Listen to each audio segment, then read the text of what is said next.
Summer Institute in Digital Literacy presents Memes, Digital Literacy, and Popular Culture, presented by Renee Hobbs and Troy Hicks. Hey, Julie. Yes. I think it's time for Mondays of the Summer Institute in Digital Literacy to begin. Okay, so now we're ready to begin. Troy and I are really excited to be sharing with you. We're doing a joint keynote today on memes, digital literacy, and popular culture. Troy, I turn it over to you. Why are we talking about memes? Well, I think there are a number of reasons we talk about memes. Number one is because we spend a lot of time like this, and we know that our students are spending a lot of time like this, and hopefully they're not just doom scrolling, but they might be looking at some things on Snapchat, Instagram, Facebook, what other the next new channel of choice will be. And memes are part of the daily dialogue in a digital age, and we need to be thinking critically and carefully about what they are, how they work, and why they matter. Yeah, thanks so much. And you know what? We're building on Kristen Zimke's keynote from yesterday. She helped us understand that digital literacy requires change, right? And so sometimes people may perceive memes to be authentic, significant, and relevant.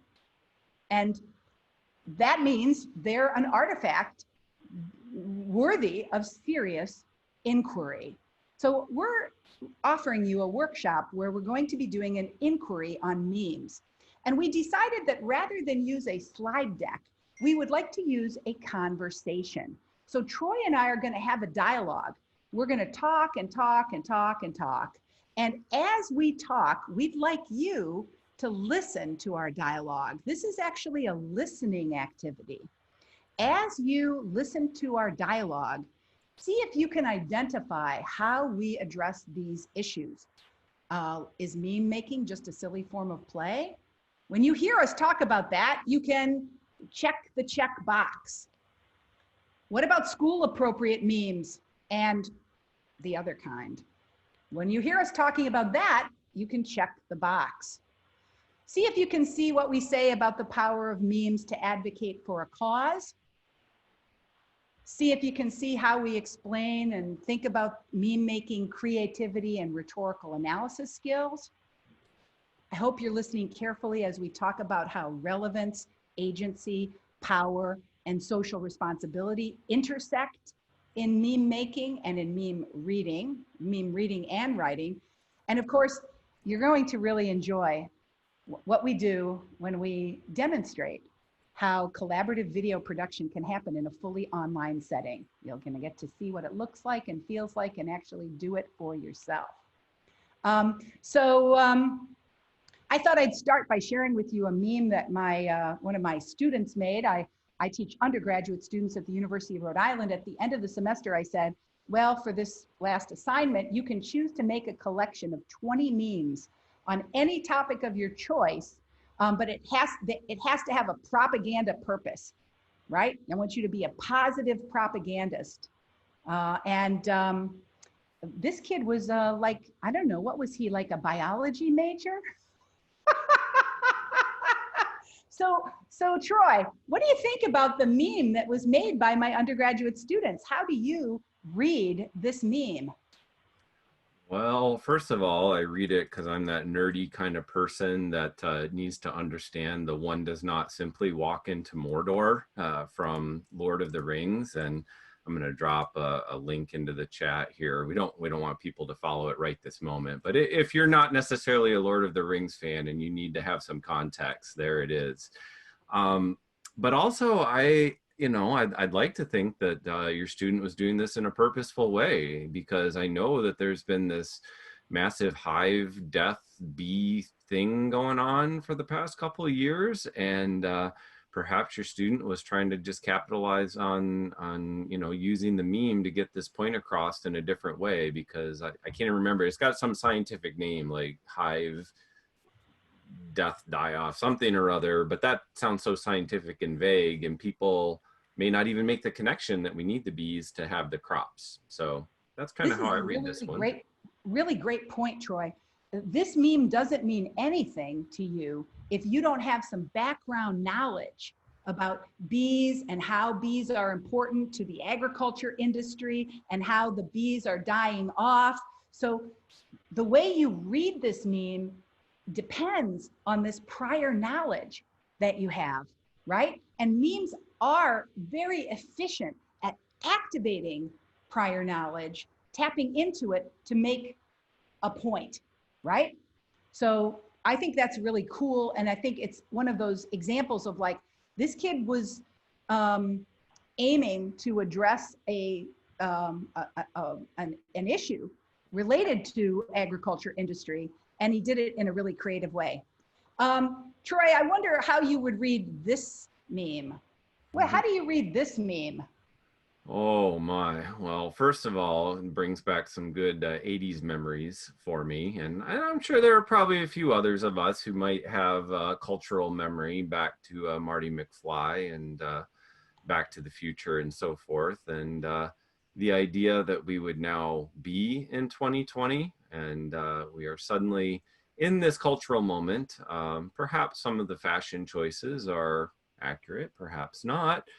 The fact that they're not socially distanced is a little strange, but you know, it is fun to see the ways in which we can reappropriate, remix popular culture, and even go back and look at popular culture from 5, 10, 20, 30 years ago and bring it into a current context. So this meme gives me a little bit of a smile and brings back some good memories, but then also makes me seriously question lots of things about what's going on in 2020. Yeah, you know, it's such an interesting thing. I'm watching you know, how I've got all my windows open, like I showed you at the beginning. I'm watching the chat happen, and it is absolutely a fascinating chat. I think a lot about, when I interpret this meme, I think about how this year will go down in the history books, right? And some of us during the COVID pandemic were asking our students to document their experience during the pandemic because we recognize that like 100 years from now, this year will be a incredibly important year, and we know that now, right? And it's not even over yet.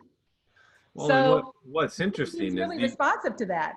yeah, and these moments, like the years that end in 0 seem to have more cultural significance than others. So 2000, 2010, 2020, and then 2020 being a play on vision and sight as well. There's probably lots of things that could be going on in this meme if we really Yeah. I feel like this meme really captures my delight. So I'm going up to the box here, modeling here, a little bit of practice. I feel like for me, the joy I feel about the original Back to the Future, not the other ones. The joy I feel at the original Back to the Future rubs off on my appreciation for this meme, right? And you know, liking and familiarity are easy hacks into your attention.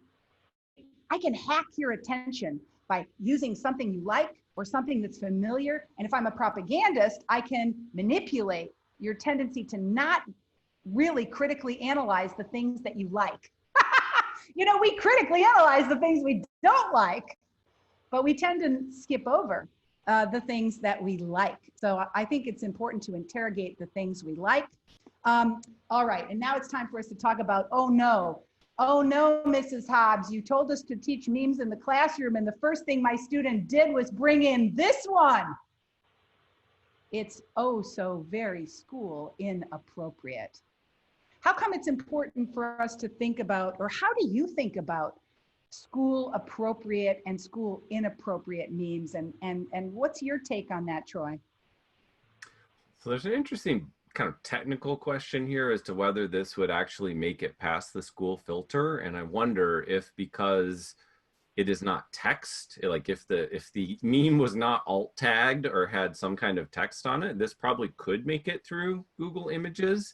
So there's this interesting technical question about, as much as schools think that they're filtering, they may not be. And then also kids can pull this up and look for it anyway. So there's this technical question about the ways in which we survey kids and use internet filters. And that could be a whole other keynote. We'll save it for Great now. point. And that really is an issue about power, isn't it? Oh, It's yeah. about power and social responsibility. And one of the reasons why the media literacy people are sort of anti-filter is that we feel like, how can kids ever be prepared for dealing with the transgressive content they're going to experience in the real world, right? In the world outside the classroom. If we never have a chance to talk about the trans content, then we're not really preparing them, right, for living in a world where there's all kinds of inappropriate content. You know, to me, this image has a particular meaning, and maybe to some of you it does as well. It all speaks to this issue of context, right? Or I guess kairos is the rhetorical, is a rhetorical term that's related to it. When I see this, I think back, I know exactly where that picture was taken because I recognize the boat. That's the ferry boats in Croatia that take you from the mainland to the many, many islands in Croatia. So I have some specific contextual knowledge that makes my interpretation unique. And I think learning to respect the diverse interpretations of all the readers in the room is a really important one to keep in mind. We don't want to impose our reading, our meaning-making process on anyone, but we want to share our meaning-making process with the learners and give them the space and the respect to make their own meaning and be aware of that. Yeah.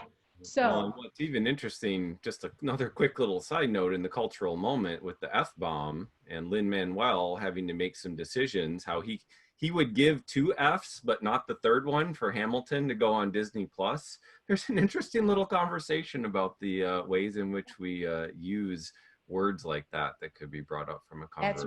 That's right. I wave your hand if anybody in the room, English teachers who teach swear words. Yes. Yeah, sure. Teaching about the power of language can be very effectively done that way. Okay, so then I came across this one, Troy. What issues does it raise for you? So when we were preparing and talking about this, I had kind of 2 questions. One was, is this a meme? And then the second question was, or is this a thumbnail for a YouTube video or a podcast?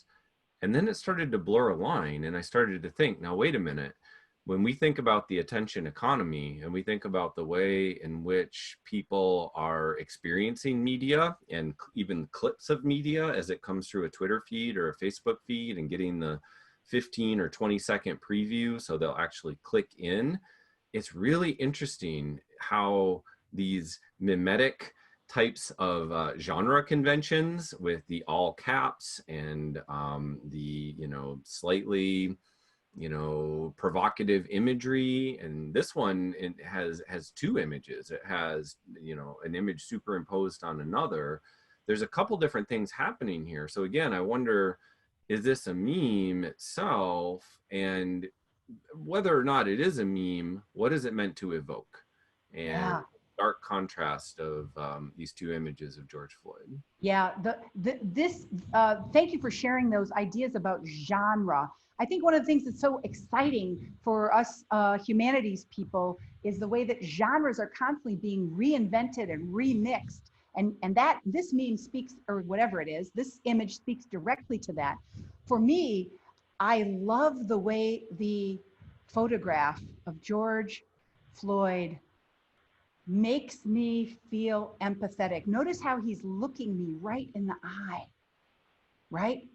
And so here's a very, very warm portrait of this man so that the contrast between the police offered no humanity whatsoever. The use of contrast is so evocative emotionally that activates strong feelings.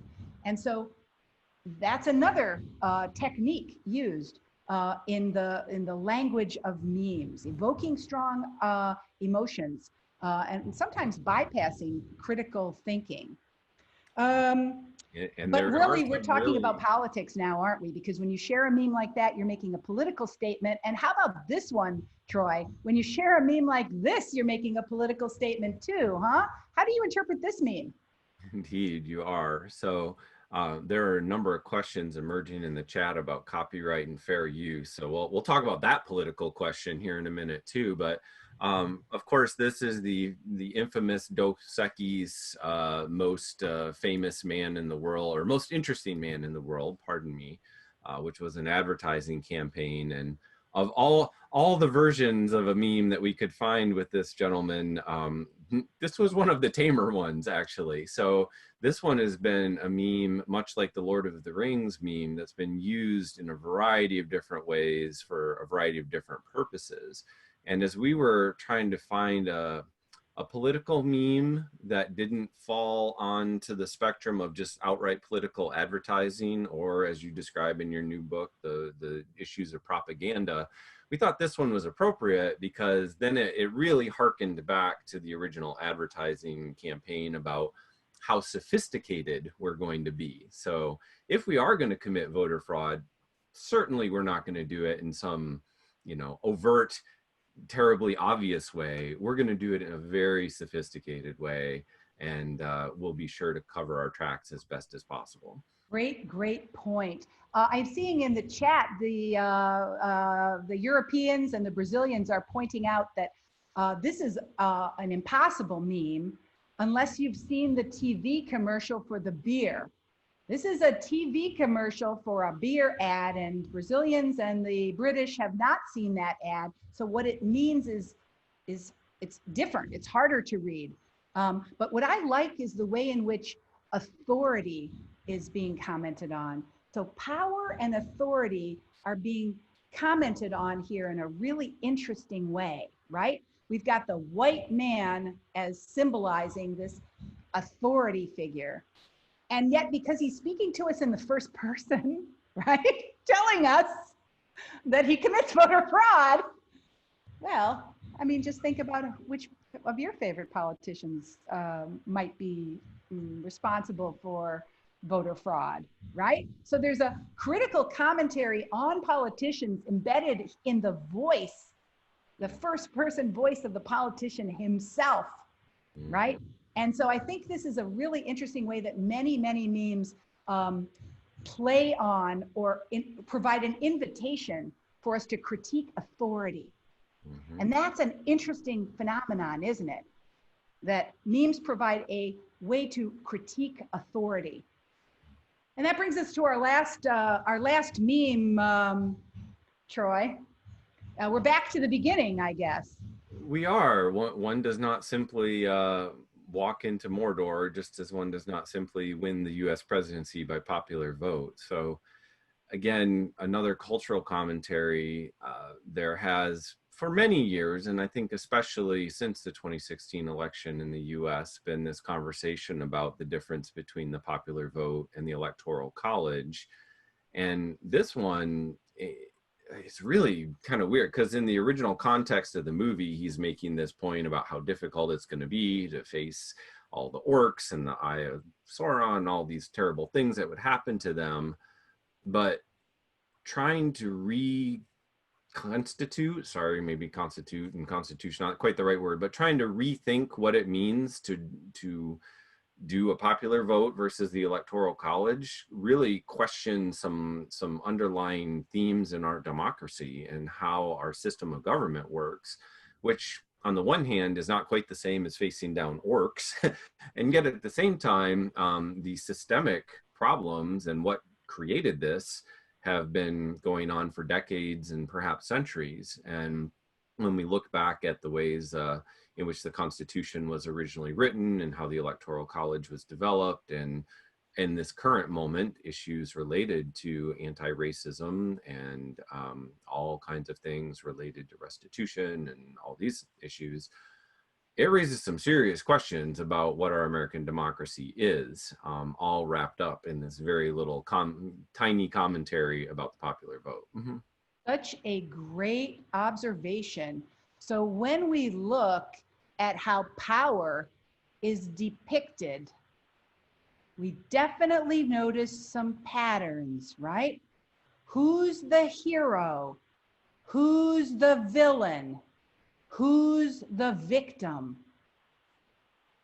We can see patterns of representation operating in memes, issues of representation that position us as heroes, villains, or as victims.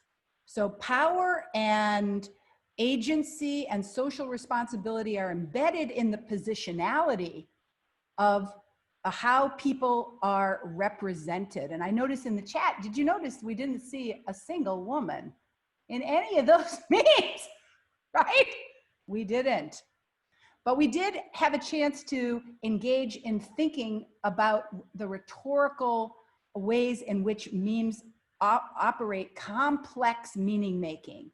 And so now we want to make a transition because we want to model an activity that you will be doing in oh my gosh, in just 15 minutes. We're going to model an activity. It'll take us about 15 minutes to model it. And then we're going to send you into breakout rooms and you are going to do the thing we taught you how to do. Give me a thumbs up if you understand what's happening next. We're making a transition, right? I like to use that thumbs up to make sure we're all moving together in that same way. So here's the assignment. Working playfully under deadline pressure in a collaborative writer room type group. Create some memes on the topic of back to school. Then use critical thinking, rhetorical concepts, and reflection to analyze one of the memes you created by composing a 90-second Adobe Spark. Now, in the chat room, can somebody explain to me what are the unique characteristics of a writer's room type of group? Not everyone of the 143 people that are on this call knows exactly what the characteristics of a writer's room. But if you have some thoughts about that, will you put that in the chat? A writer's room is a creative place that has some ways of helping cultivate and unleash human creativity. All right, Troy, you ready to do the modeling? I'm ready. Live and recorded. Yeah, we're doing it live. We're on Zoom. We're going to fail fast and have fun. We are. We're going to fail fast and have fun. Okay, so let's see. 5-minute warm up. Introduce yourselves to your team partners. Hey, Troy, do you share memes? Why or why not? Well, I gotta be honest, I don't really use social media to share memes. I mean, when I'm scrolling and I see things, I kind of periodically chuckle. Where I share memes typically are when I'm in kind of back channel, smaller, private type of groups. So earlier this summer, I was doing an institute like this, and my facilitators and I had kind of a back channel where we would periodically post an animated GIF or a meme or something like that when we needed to just laugh or, you know, have a little break. So yeah, so what's fascinating is you seem to share memes privately with your small group as a form of bonding. Am I getting that right? Yeah, absolutely. It's really meant to be something that I'm only comfortable sharing memes in a group of people I already know. I'm pretty hesitant to put a meme out to the whole wide interwebs and see what kind of retaliation or response I would get. Interesting. Now, see, I'm completely different. I like to put provocative memes out into the public to my, 9,000 followers, because it actually helps me align myself with a certain cause or ideology. So after Parkland High School, when the massacre at Parkland High School in Florida left 17 teenagers dead, I was sharing memes like crazy about gun violence. Right? And about how there's no gun violence, like there's no school massacres in Australia because they made laws that made it not possible to have assault rifles kill people. So I was able to share views about my political ideas about gun control, and I did it very proudly and very conscientiously as a kind of I don't know, I guess a kind of civic action. Now, we've already kind of talked about what we like and dislike about memes, so I'm going to skip that in the interest of time, but you might want to chat that up. we're going to try to stick to the timing. Somebody in your small group should be the timekeeper, keep everybody on time. Let's do the first activity. Create some memes on the theme of back to school. We're all creating on the topic of back to school. So don't go crazy. Stay focused on the topic. Ready to create some memes on the theme of back to school? Okay, explore one or more meme generation websites and then create 3 to 5 memes. Discuss and share your best example on the Padlet wall. Okay, and then we have some discussion questions. Which of the rhetorical concepts shown above apply to the memes that you created? And why is critical thinking about memes important? Why is it challenging? All right, I guess let's try this one. Whoa, whoa. Okay, so I'm at the meme generator, right? And I can see how I can search memes. I wanna search for the, is it okay, Troy, for if in the interest of time, we search on the keep calm and carry on? Oh, I love this meme. Yeah, that seems good. Right? This one kind of works because maybe you're feeling anxious about the thought that you're going to be creating and sharing memes, but we're talking about back to school. Let's see. It looks like we have to put some text on the top and some text on the bottom. You talk and I'll type. Oh my goodness. Well, the top one's easy because we're gonna say keep calm. So you gave me a softball there. That was good. Hard part. So I mean, we could think about something like, you know, keep calm and meme on. We could put meme in the kind of verb form of making the meme there. Like that? Yeah, something like that. Okay, that's meme number 1. I'm liking that. That's kind of like focusing on the task at hand. I'm not going to use this generate meme. I could do that. I'm just going to take a screenshot using my Control F. See how I'm going over here? Because I like to do things the quick and dirty way. I like that. Okay, let's do another one. Oh, I'm going to borrow right from the chat room. So helping me out here. Rachel says, keep calm and wear your mask. And since it's about school, let's see if we can we make it,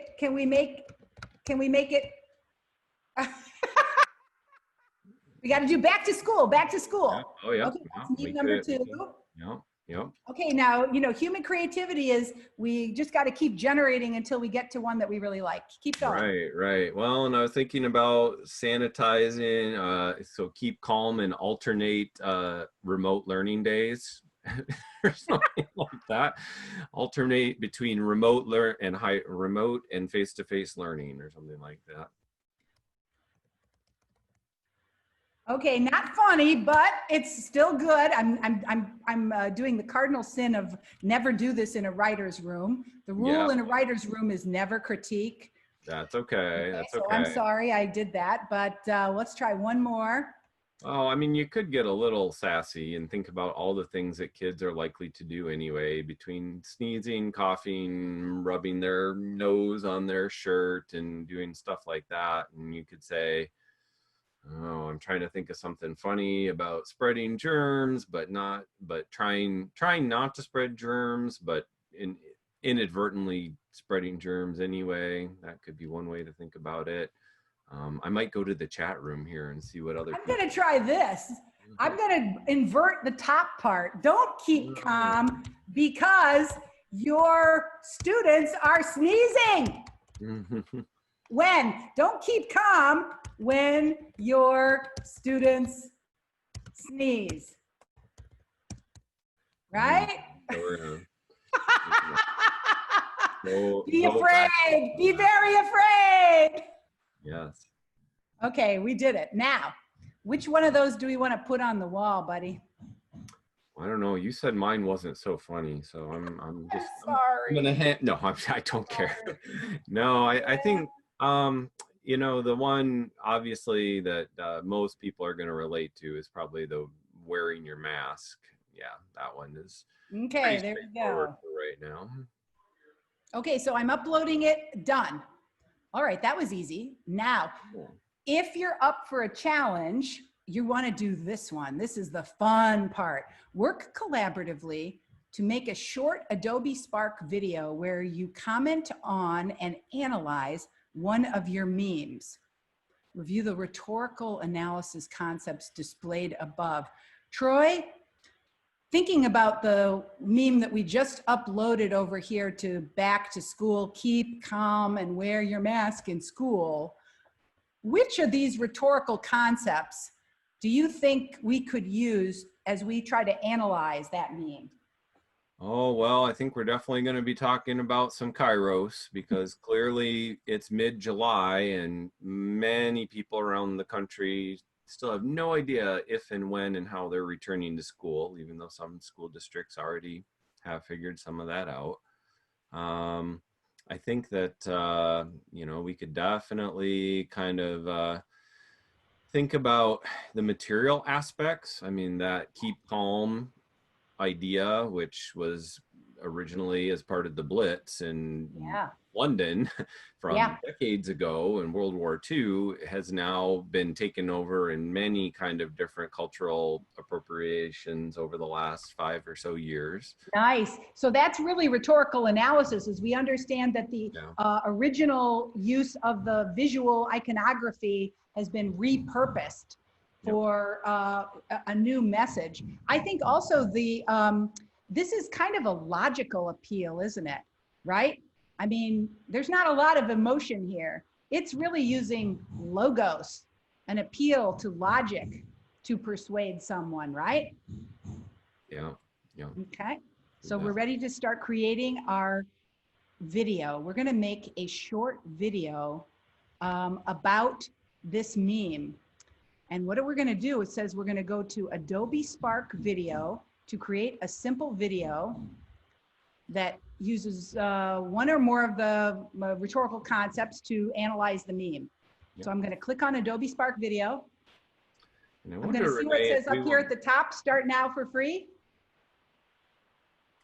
I guess I have to while you're loading up your Adobe Spark, what we might say to everyone is like, this is the icing on the cake. If you get into your breakout room in a few minutes and you feel like after you've had your conversation about the memes, somebody in your breakout room is willing to kind of take the reins and move into Adobe Spark and try to create a video. Hopefully quite a few people have had some experience with it, or you're willing to fail fast and fail forward with us.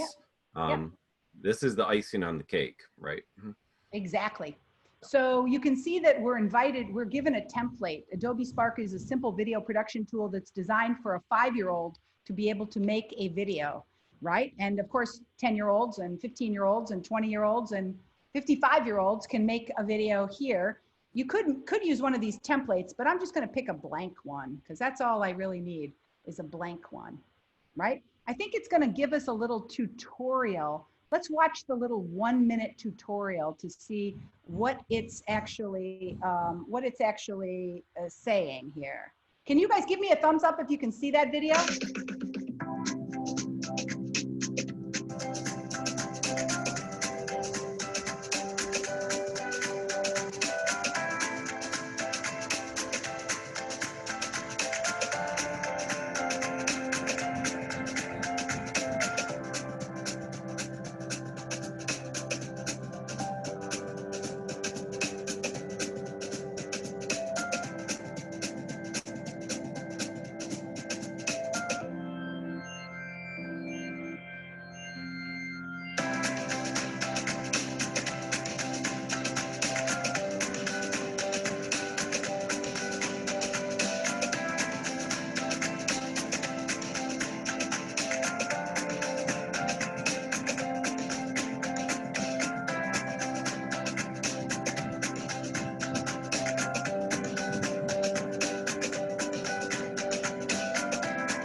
Okay, so I can see in the chat room that you guys are chomping at the bit, but be patient with us, okay? We're using scaffolding to model the whole learning experience, and you will have plenty of time to do this activity. So just calm down. We're getting there. And you know what? We go till noon So we got lots and lots of time for you to make your creative, amazing things. We really do. Troy, I guess we have to start with a picture, right? We do. Probably a good idea. Probably a good idea. Maybe we'll start with this meme. Oops, oh, look at how big it is. Yikes, that's not right. I can't see the meme. So I'll use this little pencil and I'll make it a little bit smaller. See how I'm making it a little bit smaller? Okay. Now let's do a video. Let's do a little tiny introduction where we say what our purpose is for like what we're doing here. We'll introduce ourselves. Maybe we'll just say who we are and what we're doing, okay? And we're not worried about audio quality right now. Nah. You talk, I talk, I'll hit the record button and then you start and then I'll finish, okay? And watch the, I'm gonna hold down the button. I'm Troy Hicks. Oops, I goofed that up. I'm really sorry. I think I said something while you were talking. So let's start again. Okay, ready? I'm Troy Hicks. I'm Renee Hobbs. And we're talking about a meme. Now, the general practice with Adobe Spark is you always check it and see how it looks. I'm Troy Hicks. I'm Renee Hobbs. And we're talking about a meme. Well, that was a very short video, Troy. How do I add another picture? Well, if you go down on the bottom there at the left and hit that big plus sign, that'll add another essentially kind of slide for you to animate. And you also see over on the right with that full screen, split screen, caption, title, and text, you can play around with different styles of what you might like your slide to look like. Got it. So we would encourage you probably not to use the video tool for now. That's like a little bit more advanced. Pictures and words will do it for you, or maybe you'll want to use some icons, right? So if I got a school icon, that might work. All right, ready? Now, we're gonna say something about COVID back to school. You first. As the summer of 2020 wears on, schools are deciding whether to open. Now, here's our whole video. Oh. As the summer of 2020 wears on, schools are deciding whether to open. Oh, that's really good. I'm gonna watch the whole video by using this button over here in the corner. I'm Troy Hicks. I'm Renee Hobbs. And we're talking about a meme. As the summer of 2020 wears on, schools are deciding whether to open. Okay, we really haven't said much yet, but Troy, why don't we, now we're getting ready to people to start, why don't we share with them the meme we made? This is the finished product. You like to show your students an exemplar, right? Here's our exemplar. Hi, I'm Renee Hobbs. Hi, I'm Troy Hicks, and we're going to talk about the way in which we made our meme. We made this meme about back to school using the IMG Flip meme generator. And what we would like to do is talk about 3 elements of our meme: Kairos, audience, and point of view.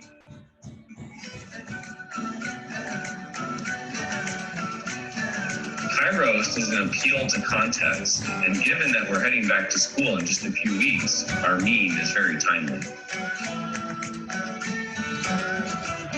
Also, we know that parents, students, teachers, administrators, and even politicians have perspectives about going back to school.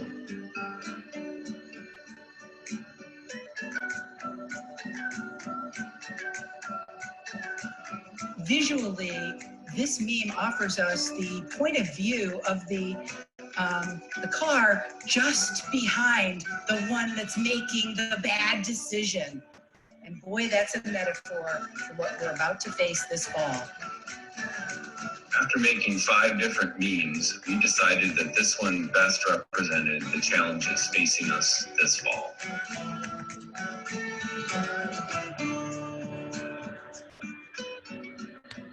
Okay, so that's a model for what we think you can create working together in 30 minutes. I see on the chat room though, somebody said, well, how would you share your meme, right? So I do want to model a little bit of how that works, right? See up here at the top, I've finished my meme. I use that share button. First I have to publish it.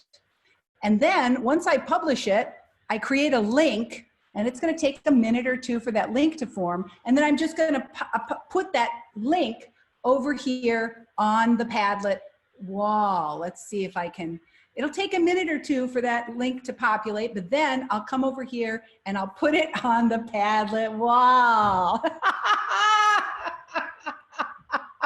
And I can see that you guys are really having fun. Everything you need is here. Give me a thumbs up if you're ready to go. Now, if your team runs into trouble, you're going to hit the help button and one of the faculty is going to come running into your room. But this is something we're going to give you a full 30 minutes to have a creative 30, 40, we're going to give you a full 45 minutes to go through this entire process, right? So have fun with it. If you have any questions, call the help button and we'll try to answer it. Julie, are we ready to break them into groups? We are. You'll be in groups of 3 to 4. Again, at the bottom, there's a ask for help. We'll get a help in the main room, and then we'll send a faculty member in for you. And so that you'll do wonderfully. This is part of the challenge, is we're putting you in risk-taking kinds of ways. Somebody's going to take the lead. Only one person has to actually download and use Adobe Spark, and the rest of you are going to kind of negotiate your roles. And that's exactly what we ask learners to do when we collaborate. So without further ado, I'm going to create the breakout rooms, and please let us know if you need help. And then we'll blast some warnings when we're ready. Is everybody ready? I'm going to open all rooms, and you're going to click on join, and we'll see you in about 40 minutes. Have fun.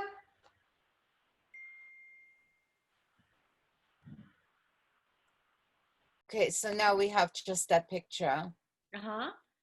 And then, okay, so now where do I upload it? So go to imgflip.com. Okay, IMG.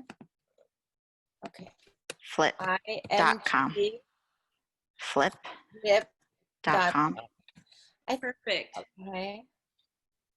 Okay, so You're going to oh, I upload. should sign. Us. We had extra hands. It was great to have you guys. It was great serendipity. We're glad you were, we were able to watch you work and watch your creativity get unleashed. It was fun. You all are awesome. It was wonderful to watch. Hey, before I close all of the rooms, do you want me to toss the host to someone else after I do? Or do you want me to stay on as? You can stay and be host until we're done, because we're just going to be 10 minutes and then we'll be done. Okay. So, So if I close all rooms, they're going to get a 30 seconds or 60 seconds. perfect.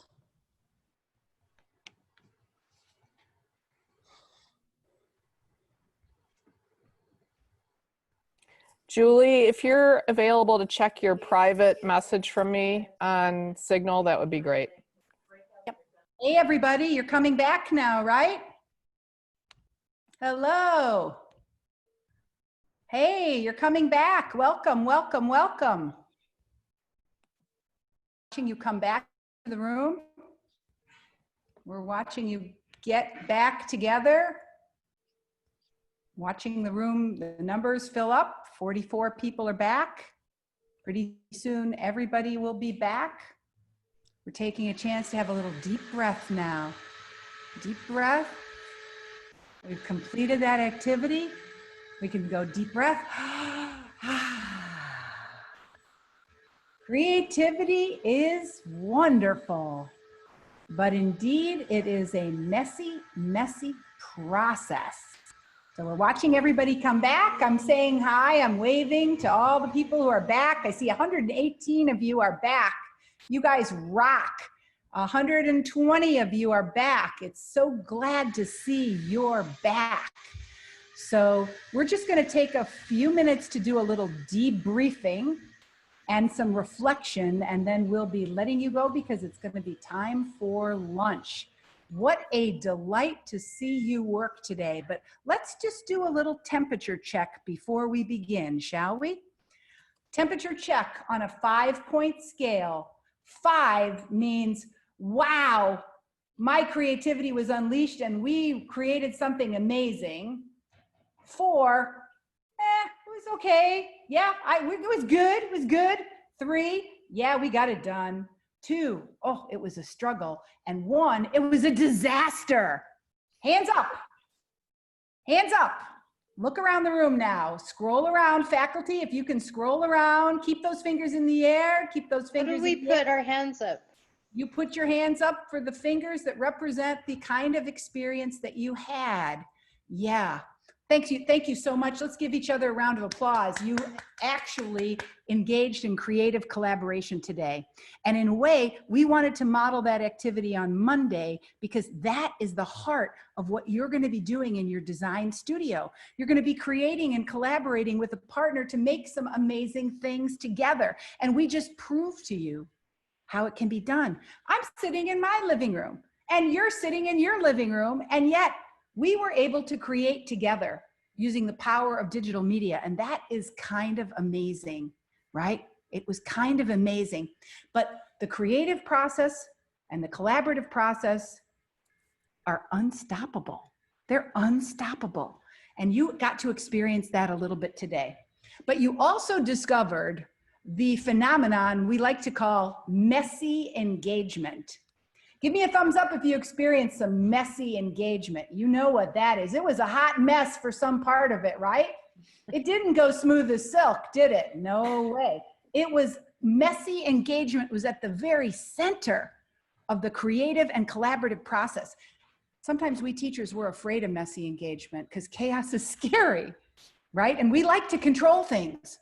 But messy engagement has to happen for creativity to be unleashed and for collaboration to be, well, what Kristen Zimke said the other day, authentic and relevant and significant. So we have to be able to manage the uncertainties of that messy engagement. Otherwise, creative collaboration can't take place. Now, I'd like to hear from 3 faculty members who observed you work, because you might have noticed some things that represent some way to sort of understand the unique workshop and the model that we have shared with you today. I'll hear from 3 faculty, please. Who wants to make the first comment? I'll start. It's Jen. We, in the faculty signal, were messaging back and forth about the awesome collaboration in the main room.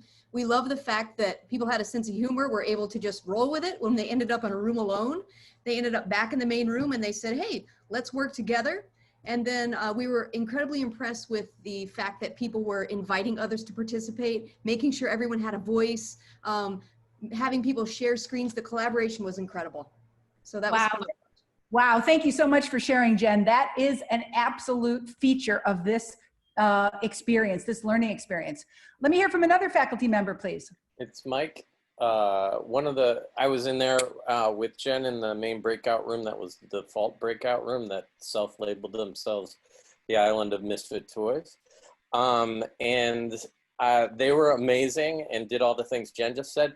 I wanted to reflect on something we all are going to experience as we do this kind of stuff ourselves as teachers, which was the impulse that Renee disciplined us really early in this as faculty members. Do not give them space to create, give them space for their messy engagement. Don't go in and save them right now, because even just suggesting where the link was makes the learners really aware that you're there and makes you feel like, oh, I should be getting this done faster. I should be doing this, rather than I should be doing the learning and figuring out that's going to cement that learning and make it stick. That piece, for us to be disciplined, just like we have to be in the classroom, to let that messy engagement happen, let the figuring out happen in these collaboration groups while we're walking around, is a self-reflection I had that I think we could all practice. Thank you so much for sharing that idea, Mike. In fact, the design work of the lesson was to create struggle, right? We embedded struggle in the learning process, because really, in a way, learning only happens through struggle. If teachers set it all up and make it nice and easy, there's no struggle. And if there's no struggle, there's no learning. right? So we wanted you to be challenged, and we knew, and truthfully, Julie and I have talked about this for 8 years. We knew sometimes on our first day when we do this, it doesn't all work and people don't always experience success. And so if you feel like you didn't experience success with this program, that's okay, because that's actually part of the learning too. I'll hear from one more faculty member who wants to make some observations about this unique learning activity that we just went through. This is Frank. I observed that as the comfort level grew, so did the creativity. And as people had their little aha moments, you saw more and more excitement and more creativity and more fun. Give me a thumbs up if anybody else experienced that. As you got more comfortable, you got more creative. As you had more fun, you got more creative, and you were able to collaborate more effectively together. Play, collaboration, learning unleashes creativity. Wonderful. Now, we've also inadvertently given you something to do when you're eating your lunch today, because you will want to look at some of these amazing productions, right? We've got videos, we've got memes, we've got all kinds of things. We're putting some of them up on the Twitter stream using the DigiURI hashtag. So you're going to see some really adorable ones, as well as the link to the Padlet wall right there in the Padlet, in the DigiURI hashtag. But now I want to take you for 5 minutes to do a little bit of reflection. I think you guys are seeing my screen, right? Down at the bottom, please take 3 minutes to answer this question.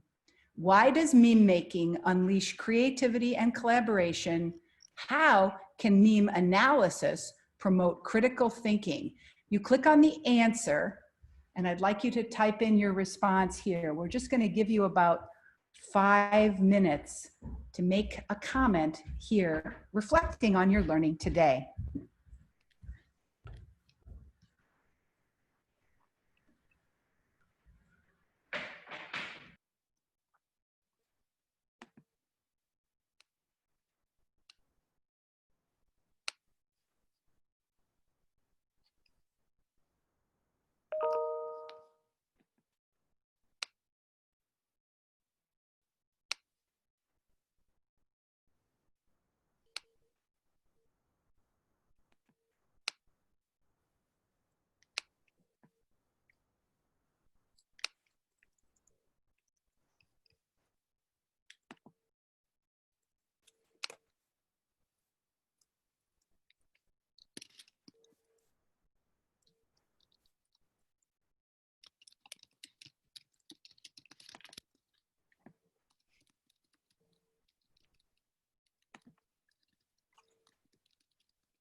2 more minutes. Feel free to read the responses of others if you're finished.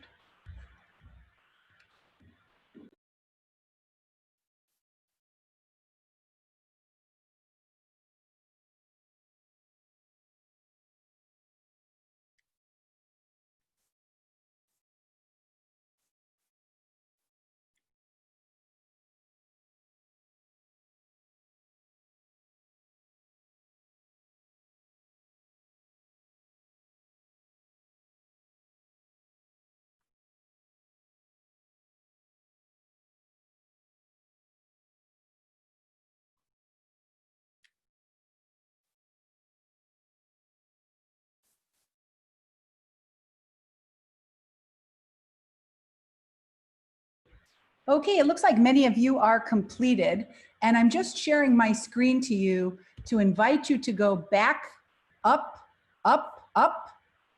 Here we are at the beginning of the day.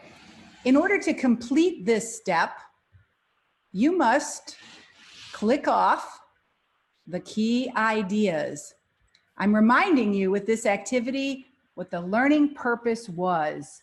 We were thinking about meme making beyond just silly play, but thinking about the way memes delight and disturb us. Thinking about how we make adaptations for meme study to be school appropriate. How we think about the power of memes to advocate for a cause. How meme making, creativity, and rhetorical analysis are connected. And how relevance, agency, power, and social responsibility all intersect in meme making and meme analysis. And how powerful it is when we unleash our creativity using collaborative video production in a fully online content. So when you have checked off that you really got the messages that Troy and I were talking about, but that you experience through experience those big ideas, then you can complete the step. Wow. Okay, we're taking a break now. We're coming back. Some of you are coming to Virtually Viral at 1 o'clock. Others of you will be joining us at 2 o'clock.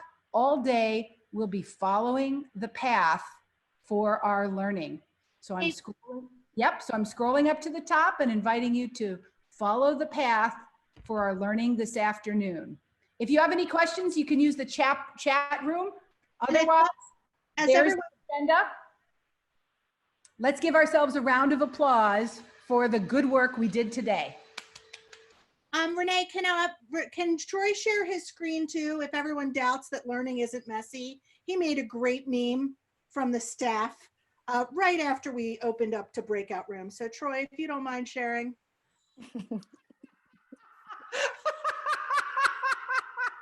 Hey, you guys, we're learning right along with you here at the Summer Institute in Digital Literacy. Bye now. Renee, I have a quick question for you. In the chat room, please. In the chat room. Okay.